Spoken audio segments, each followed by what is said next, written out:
Hi, I'm Nomi Palmer.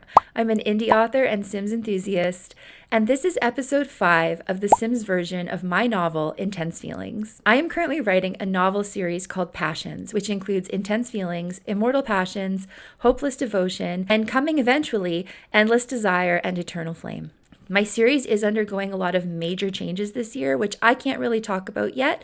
But in the meantime, I think it would be fun to go back and explore the origins, which is a Sims 2 story that I posted on LiveJournal between 2010 and 2013. I've already covered episodes 1 to 4 here on my channel, and you can go back and watch them. But really the main takeaway that you need to know is that there is a feud between the Ainsworths and the Callahans. It is made personal between rivals Devlin Ainsworth and Leif Callahan. A mysterious scandal happened a few years ago which sent Devlin into exile in Europe with his evil father Alistair, but he has returned with his sights set on revenge. He's enlisted the help of his little sister Charlotte, who is actually working both sides and trying to help Leif as well because she really just wants to put an end to the feud and everything going on with it. If you've read the novel, you're going to notice a lot of differences between this version and the novel version.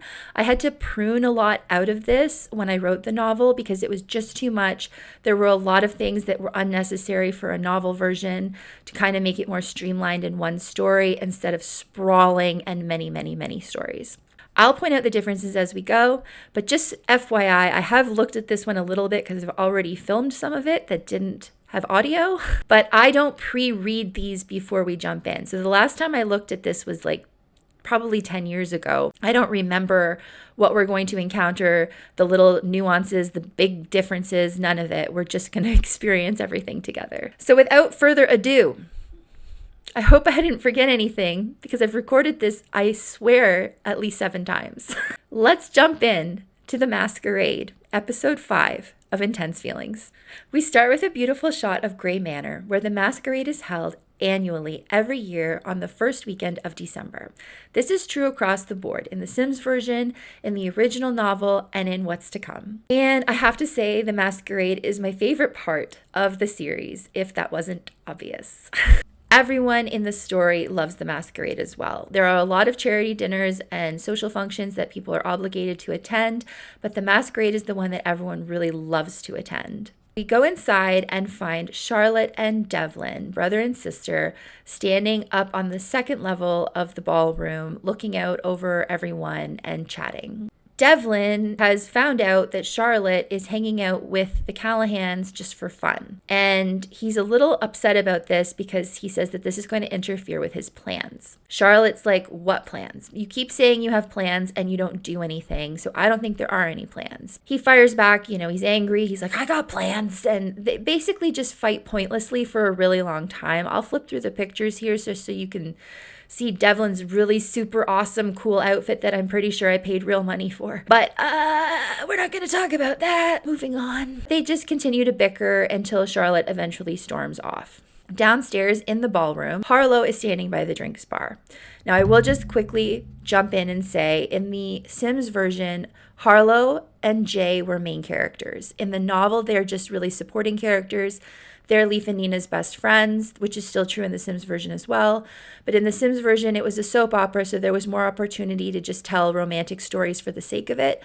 Their romantic story has nothing to do with the main plot, so I cut it for time, essentially, when I put them into the novel and just left them as supporting characters. So we're going to actually see how their love story went originally, whereas in the novel, they're just already together, super in love. And I kind of love that for them because going back and reading this has been a little bit painful because I don't like them to be apart, but we're going to go through it together anyway. So she's standing by the bar. She hasn't really seen any of her friends when she turns around and she sees this. She's upset because she knows that Jay is a womanizer and this really bothers her, and it's the whole point of contention in their relationship. It's why she hates him. It's why they don't get along. But there's no real reason for it that we know of other than she just doesn't approve and she wants him to stop sleeping around and being a little, I can't think of a YouTube-friendly word, but womanizer. We'll go with womanizer. Now, Devlin approaches. We learned in the last episode that in a shocking twist, in the past, Before he left for Europe, before the scandal happened, Harlow and Devlin actually had a little affair or a tryst or whatever you want, a summer fling, which is really weird because he is the arch enemy of her best friend's brother. You think that her social moral compass would steer her away from him, but no, they had a fling and they have history, and she kind of sort of trusts him a little bit. It's a soap opera. What can I say? So she's like, oh, of course you came here. Like, you can hide in plain sight. No one's going to know it's you because it's a masquerade. He ignores her and carries on and says, what are you so upset about? I could hear you grumbling from over there. She's like, well, look who Jay brought with him. Yeah, look at who Jay brought with him. Now, this girl he tried to bring to games night the other day in the story, and Harlow flipped out and left because of it, because he had another girl on his arm just a few days before that. So she's already pissed off, but then this girl shows up with her underwear out in public. Anyhow, she's like, look what she's wearing. Devlin's like, what's wrong with what she's wearing? Which, fair question, because look what Devlin's wearing. And then he points out to Harlow, look, what about what you're wearing? All fair points. All fair points. And I'm pretty sure I paid for Harlow's outfit too. Next, Nina comes in. Now, Nina has just broken up with her boyfriend, Blake. Readers of the novel are going to say, who's Blake? Good question. I'll tell you in a second. Nina looks around the ballroom trying to find someone she knows when all of a sudden she gasps because she sees him. Now, she doesn't know that that's Devlin, but in another episode, she passed out and had a vision where she saw this guy in the jungle, never saw his face, but saw him in this really awesome outfit. And she instantly recognizes him to be the same man, because who else would be wearing that outfit? It says, but it couldn't be him. Could it? You know, at that point, I'd say, yeah, 100%. You had some kind of psychic vision, girl, because who else is wearing that? Let's be real. She hustles and bustles and tries to get across the ballroom when suddenly Tyler catches up with her and stops her in her tracks. Who's Tyler? Noah was originally twins, Tyler and Blake. I had them in there as a red herring because I was advertising an evil twin in the series. And it ends up that one of them does turn a little bit evil, but that's neither here nor there. It was to disguise the fact that there was Chloe and Callista masquerading as just the one, as Callista. I didn't want anyone to know that there were two of them. So instead, I had Blake and Tyler to throw you off the scent. Blake was dating Nina, but they just recently broke up because he just felt bored in the relationship and like he didn't know who he was and he wanted to kind of discover himself and figure all that out. Meanwhile, Tyler's been in love with Nina the whole time and just never had the guts to make the move. Now he sees her and she's like, look, can we talk another time? He's like, girl, you are beautiful. Nina's flattered and Tyler's excited. He's like, yeah, this is going really well. I think we're going to actually like get together after this. And it's great. I'm going to date my brother's ex, who's also my best friend, and it's going to work out. Everything's going to be fine. Now, this is something that is not in the books. Tyler asks Nina who her partner is for the court dance this year. And he asks if she will be his partner. So this is something I lifted from the Vampire Diaries, 1000%. I wrote it out of the books because it was lifted from the Vampire Diaries. And I just made them dance at the masquerade instead of doing the court dance.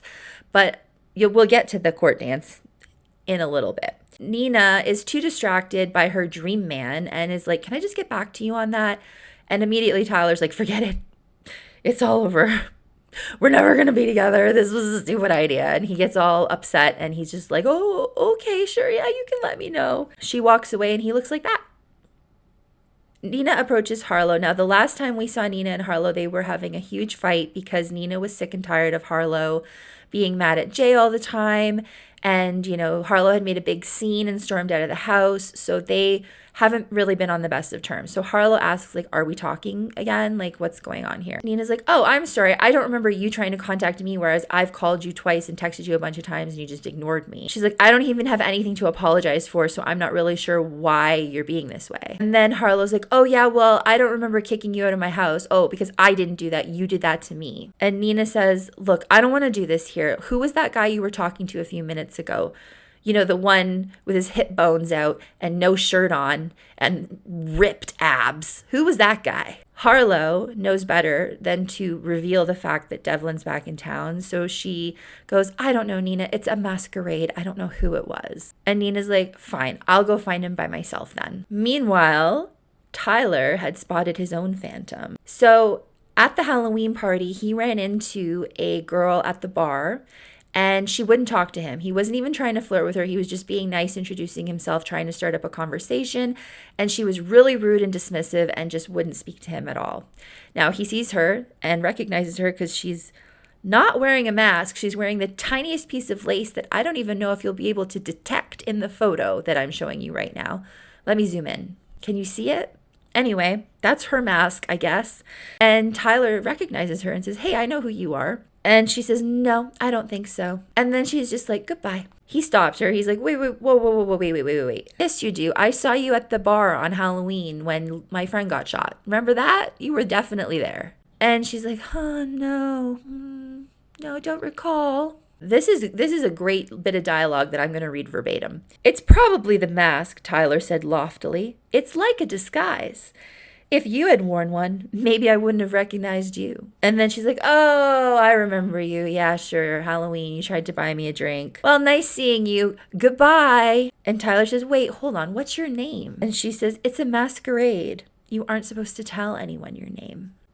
And then it says that he wasn't sure how to phrase the question and asks, are you wearing prosthetic pointy teeth? She says, yeah, it's part of my costume. Adds to my mystery and all that. And he laughs and is like, okay. And she turns and is like, well, goodbye. And he's trying to follow her and she just quickens her pace and hurries away from him. Across the ballroom, Charlotte is alone and sad. And she's regretting having her argument with Devlin because he's all she has in this world and she doesn't really know, what to do at this point. But then Leaf comes up and asks, hey, Charlotte, is that you? And she has a crush on him in this version of the story that dates back to childhood because she really doesn't interact with anyone other than her family.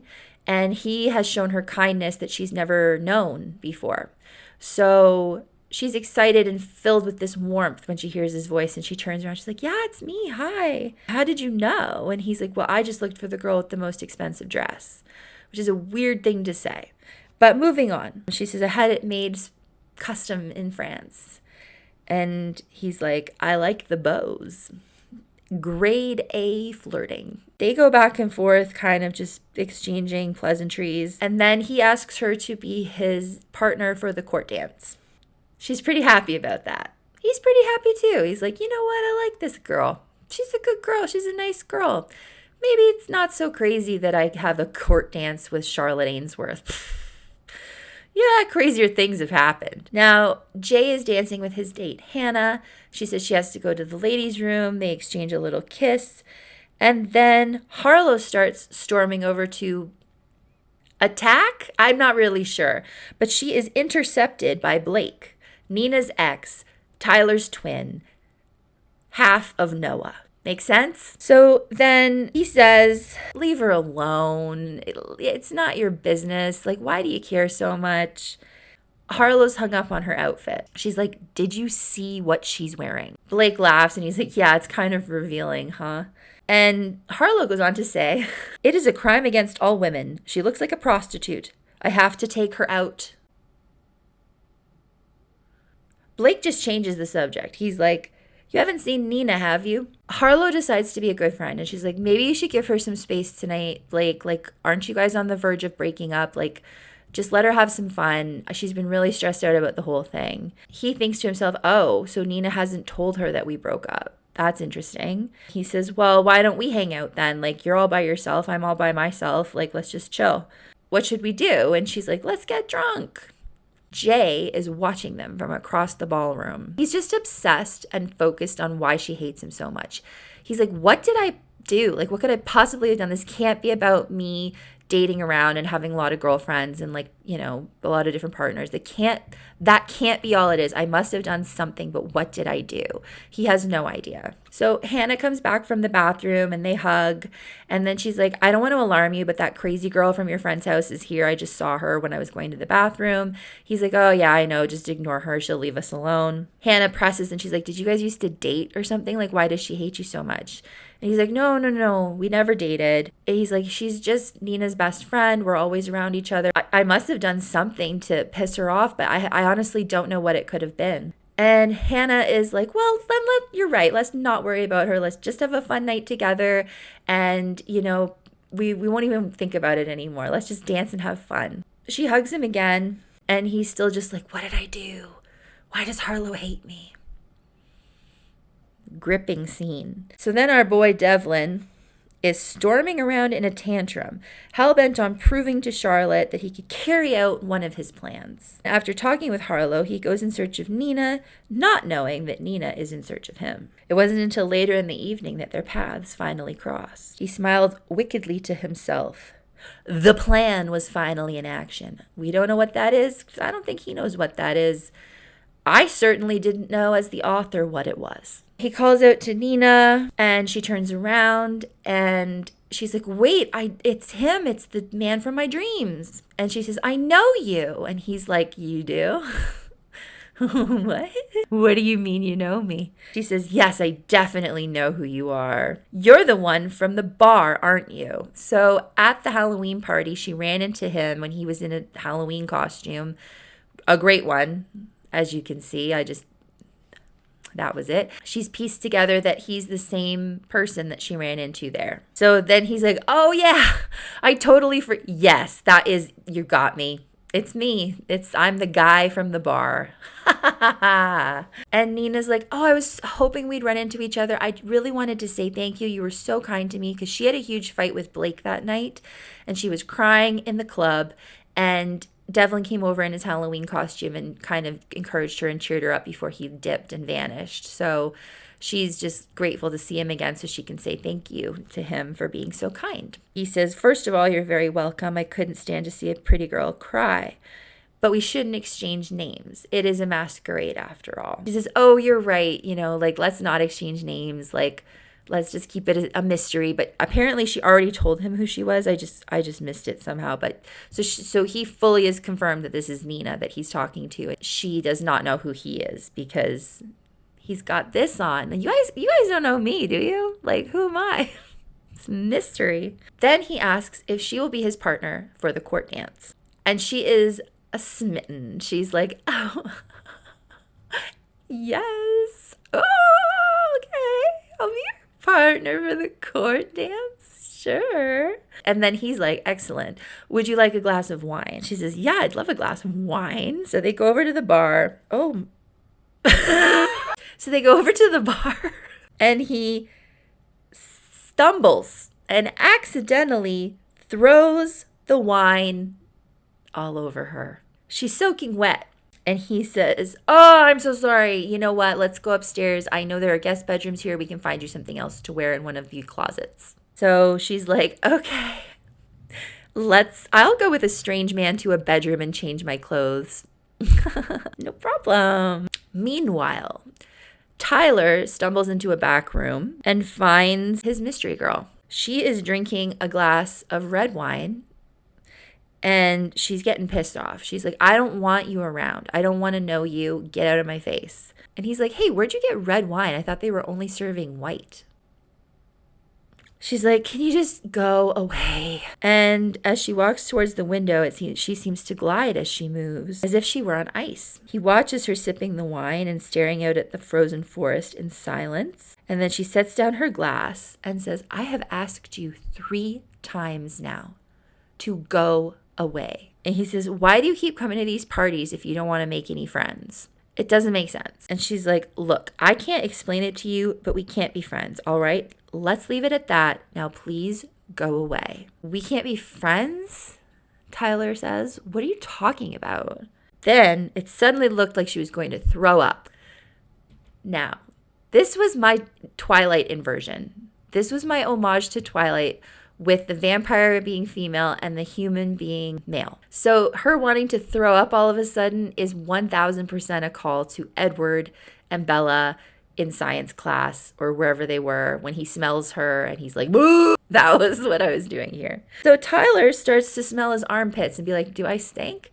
And she's like, for the last time, get out. And he starts to feel pretty afraid and he's just refusing to leave though. He's just like, not sure what to do here. Then it says he starts to feel sort of sleepy and sort of dreamy. I actually love this picture. Like, this is a good picture.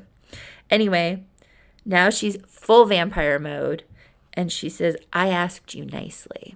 Upstairs, Devlin takes Nina into a beautiful bedroom and she finds a dress or he finds a dress. I don't really know. They're yammering on about whatever. And he goes outside while she fully gets nude and puts on a different outfit. And all of a sudden, he sees a blonde woman in a champagne-colored gown walk past the window.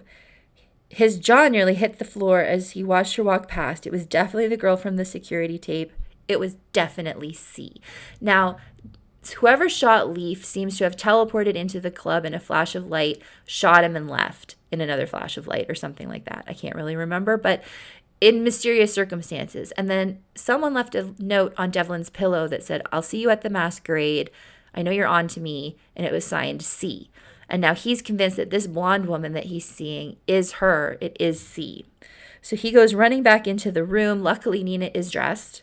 And they go back out to the ballroom. He's looking around. And then they look down and he sees another blonde woman in a red dress this time. He's like, Diana? Nina's like, it can't be. Diana Vanderbilt is dead. They watch her go through the room and they're completely horrified and confused. Nina's like, it can't be Diana. It's just someone who looks like her. And Devlin feels like he's going to be sick. And he's like, you're right. We should head back downstairs. Back downstairs, Blake and Harlow were enjoying vast quantities of white wine. They are very drunk and they don't know what they're doing. Harlow asks Blake if they want to do the court dance together. He's like, are you sure that's a good idea? They probably have enough people already. Not really sure what that means. And I don't know if I can remember the steps right now anyway. She convinces him. They're going to do the court dance together. A short while later, Tyler wakes up. He doesn't know where he is. He's in a room he's never seen before, and he doesn't know why he's asleep or why his neck hurts. He looks in the mirror, and he can't see any reason for his neck to be hurting. He's just confused, and he goes back out to the ballroom, looks out over the, everyone in confusion. Then the Masquerade coordinator, Gabriel Gray, calls out that, it's time for the court dance. He thanks everyone for their charitable contributions. He says it's time for everyone to step aside so that the court dancers can perform. Tyler's like, well, great. Nina's not my court dance partner, and I don't even know where she is, and I'm just going to go home. I'm miserable. Back downstairs, Nina and Devlin had managed to nab the last spot on the list for the court dancers. And a crowd had congregated on either side of the ballroom as the dancers lined up and waited for their musical cue. Nina was excited. She'd only ever been a court dancer once before, and she hoped she remembered the choreography. The music suddenly swelled, and the dancers all took a step forward and then another. The court dance was officially underway. So then I have all this going on with their dancing. So I remember I looked high and low for poses for this scene. It was really important to me to show everybody dancing, but there's not really a lot going on within this scene. It's just Devlin and Nina flirting a little bit, and Nina saying how she'd never felt a connection to anyone so deeply before. Leaf, however, has noticed them, and he knows exactly who Devlin is, and he clocks him instantly, and he's furious. He asks Charlotte to confirm, that's Devlin, right? And Charlotte's like, yeah, that's him. That's definitely Devlin. So as they swirl around the ballroom together, He's like, what is he doing? Why is he dancing with her? Charlotte's like, can we just like enjoy the dance and not focus on this right now? Like, it doesn't really matter what he's doing in this moment because we're all doing the same thing. And I wanted to have this beautiful moment with you. And I just wanted to live my life for 5 seconds. And I didn't want to have to think about my stupid brother and his stupid plan that doesn't exist. So can we just dance? And then the court dance ends and there's a waltz to follow. So Devlin's like, would you dance with me? And Nina's like, of course I will. He says, you know, you really are beautiful. And she's like, oh, stop it, you know. And she's looking into his eyes and she's like, these are familiar. Like, I feel like I might know this guy. He says, I'm glad I found you again. I could have kicked myself for not exchanging information with you on Halloween. And she says, I'm glad too. I've often thought about you. And just as they're about to kiss, in comes Leif. And he violently throws Devlin away from Nina. And Charlotte's just like, give me a break. Nina is confused and she's just like, what are you doing to my date? Why would you do that, you complete psychopath? He says, look. And then down on the floor, can I show this picture? Like, this seems wrong. His top hat and mask have fallen off and it's revealed that it's Devlin. And Nina is shocked. She is completely floored. No clue that that was him. He gets up and says, yes, I'm Devlin Ainsworth. And yes, I'm back. And the whole crowd gasps. Now you might think, oh, that's where it ends in the book, so that's the end of it. No. If you noticed from the court dance that Harlow and Blake were missing, it's because they're upstairs about to do something else. I think Harlow's a really bad friend in this version, but that is the episode of the Masquerade of the Sims version of Intense Feelings. And it's a little different than the other version in the book, and it's very different than the version you will see eventually. Thank you so much for watching. It would mean the world to me if you would consider liking, commenting, and subscribing, all those YouTube things. And it would mean even more to me if you would consider becoming a patron on my Patreon. The tiers are very cheap. And the main thing that you get for subscribing to my Patreon, becoming a member, is I do post short stories once a month that you get to vote on. I'm a little bit behind from December just because I had some things crop up at the end of the month, and with the holidays and everything, it just got away from me. So I am posting 2 this month to make up for missing December's. But I post a short story every month. You get early access to my YouTube videos. I post secrets there first before I post them publicly. So all this information that I'm kind of alluding to with everything that's going on with the changes coming will be posted on my Patreon before they're posted anywhere else. So if you are interested in becoming a member, it would mean the absolute world to me. You can check the links in my description box down below if you'd like to consider becoming a member there. You can also follow me on Instagram, where I'm the most active and where I also post announcements and updates about my series and my career and what's coming next for me. Anyway, I'll see you all in 2 weeks, and bye!